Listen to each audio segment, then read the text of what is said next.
Hello friends, welcome to Dharapuram GM cooking. இன்றைக்கி டேஸ்டியான குஸ்கா குக்கரில் குழையாமல் எப்படி செய்கிறது அப்படிங்கிறத சில டிப்ஸோடு பார்க்கலாங்க. சூப்பரான ஒரு லஞ்ச் பாக்ஸ் ரெசிபி.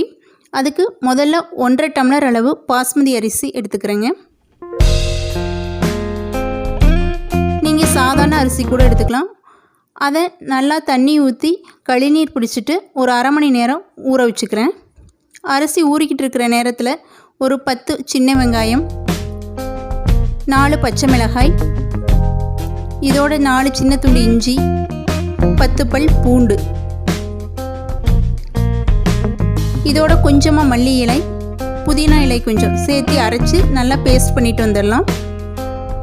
இப்போ பேஸ்ட் பண்ணிட்டு வந்தாச்சு. அடுத்து அடுப்பை பற்ற வச்சுட்டு நம்ம குக்கர் வச்சு எண்ணெய் கொஞ்சம் சேர்த்திக்கலாங்க, குக்கிங் ஆயில். அடுத்து அதோட நெய் சேர்த்திக்கலாம். நெய் சேர்த்தோம் அப்படின்னா வாசனையாக இருக்கும், சாப்பாடு ஒன்றோட ஒன்று ஒட்டாதுங்க.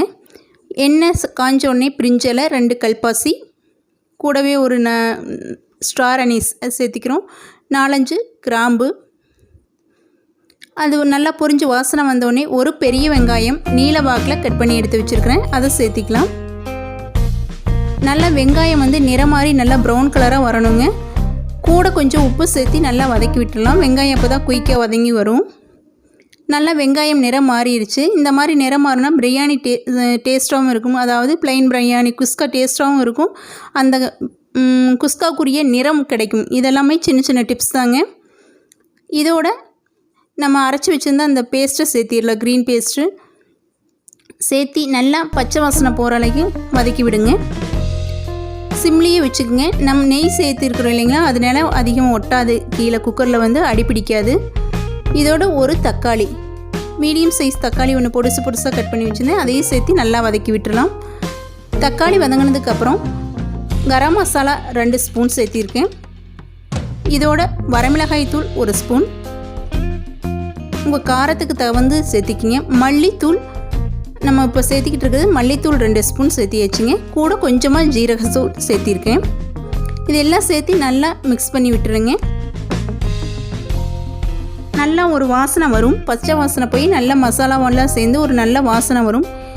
இது நல்லா சேர்த்திட்டு நல்லா வதக்கி பச்சை வாசனை போகிற அளவுக்கு வதக்கி விடுங்க. அதோட ஒரு குழிக்கரண்டி அளவு தயிர் சேர்த்திக்கலாம். பச்சை வாசனை போனதுக்கப்புறம் ஒரு குழிக்கரண்டி அளவு தயிர் சேர்த்தி அதையும் நல்லா வதக்கி விடணுங்க. இது குஸ்காவுக்கு தயிர் கண்டிப்பாக சேர்த்தணும், அப்போ தான் டேஸ்ட்டாக இருக்கும். நல்லா வதக்கி விட்டதுக்கப்புறம் தண்ணி நம்ம எந்த அளவு தேவையோ அந்த அளவு தண்ணி சேர்த்திக்கலாம். இப்போ நான் 1 டம்ளர் அரிசிக்கு 1.5 டம்ளர் அளவில் சேர்த்திருக்கிற தண்ணி. அப்படிங்கும்போது 1 டம்ளருக்கு 1.5 டம்ளர், மீதி இருக்கக்கூடிய அரை டம்ளருக்கு ஒரு 3/4, மொத்தம் 2.25 டம்ளர் நான் தண்ணி சேர்த்திருக்கேன். கூட தேவையான அளவு உப்பு சேர்த்திக்கிறேன். நம்ம அரிசி போட்டதுக்கப்புறம் உப்பு டேஸ்ட்டு பார்த்துட்டு தேவைப்பட்டால் சேர்த்திக்கலாம். தண்ணி நல்லா கொதித்து வந்துடுச்சு. இப்போ நம்ம கழிநீர் பிடிச்சி வச்சுருக்கிற பாஸ்மதி அரிசியை சேர்த்திக்கலாம். சேர்த்தி நல்லா ஒரு லேசாக மிக்ஸ் பண்ணி விடுங்க. இந்த மாதிரி மரக்கரண்டியில் ரொம்ப போட்டு கிளறினீங்க அப்படின்னா அரிசி உடையிறதுக்கு வாய்ப்பு இருக்குது. அதே மாதிரி அரிசி நீங்கள் கொஞ்சம் நேரம் தான் ஊற வைக்கணும். ரொம்ப அதிக நேரம் ஊற வச்சிங்க அப்படின்னா அரிசி உடஞ்சி போயிடும். இதில் 1 ஸ்பூன் அளவு எலுமிச்சை சாறு சேர்த்திக்கலாம். இது டேஸ்ட்டாக இருக்குங்க. இது ஆப்ஷனல், உங்களுக்கு வேண்டாம் அப்படின்னா நீங்கள் ஸ்கிப் பண்ணிடலாம்.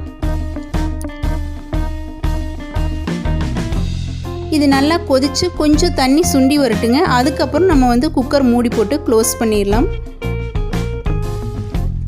நீங்கள் இந்த மாதிரி டிப்ஸை ஃபாலோ பண்ணிங்க அப்படின்னா கண்டிப்பாக சாப்பாடு குக்கரில் குழையாது, அடிப்பிடிக்காமல் கண்டிப்பாக கிடைக்கும். நம்மளுக்கு சூப்பரான பிரியாணி, பிளைன் பிரியாணி நம்மளுக்கு கிடைச்சிரும். நீங்கள் ஃபஸ்ட்டு நெய் சேர்த்திக்கணும். அதோடு பார்த்திங்கன்னா அந்த கலருக்கு வெங்காயம் நல்லா வதங்க விட்டுறணுங்க.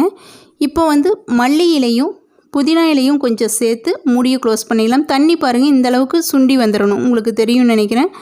இந்தளவுக்கு வேகமாக வச்சு தீ வேகமாக வச்சு இந்தளவுக்கு சுண்டி வரணும். அடுத்தது சிம் பண்ணிடணுங்க. மூடி போட்டு க்ளோஸ் பண்ணும்போது சிம் பண்ணிவிட்டு நம்ம ஒரு 20 நிமிஷம் வச்சு எடுத்தாச்சு.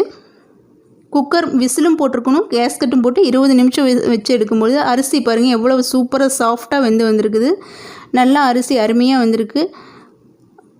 பொழுன்னு ஒன்றோட ஒன்று ஒட்டாமல் இருக்குது பாருங்கள்.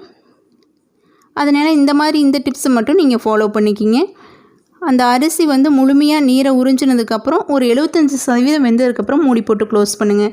அருமையான குஸ்கா ரெடி ஆயிடுச்சு. இதை நாங்கள் வந்து பார்த்திங்கன்னா முட்டை கீமா செஞ்சு அதோடு சேர்த்து சாப்பிட்டோம். அருமையாக இருந்தது. அதோட ரெசிபி லிங்க்கு கீழே டெஸ்கிரிப்ஷனில் கொடுக்குறேன். தேவைப்பட்டால் நீங்கள் செக் பண்ணி பாருங்கள். கண்டிப்பாக இதை நீங்கள் செஞ்சு பார்த்துட்டு உங்களுக்கு எப்படி இருக்குது அப்படிங்கிறத கமெண்ட் பாக்ஸில் சொல்லுங்கள். உங்களுக்கு இந்த வீடியோ பிடிச்சிருந்துச்சு அப்படின்னா மறக்காமல் நம்ம சேனலை சப்ஸ்கிரைப் பண்ணிவிட்டு உங்கள் ஃப்ரெண்ட்ஸோட ஷேர் பண்ணுங்கள். தேங்க்யூ ஃபார் வாட்சிங்.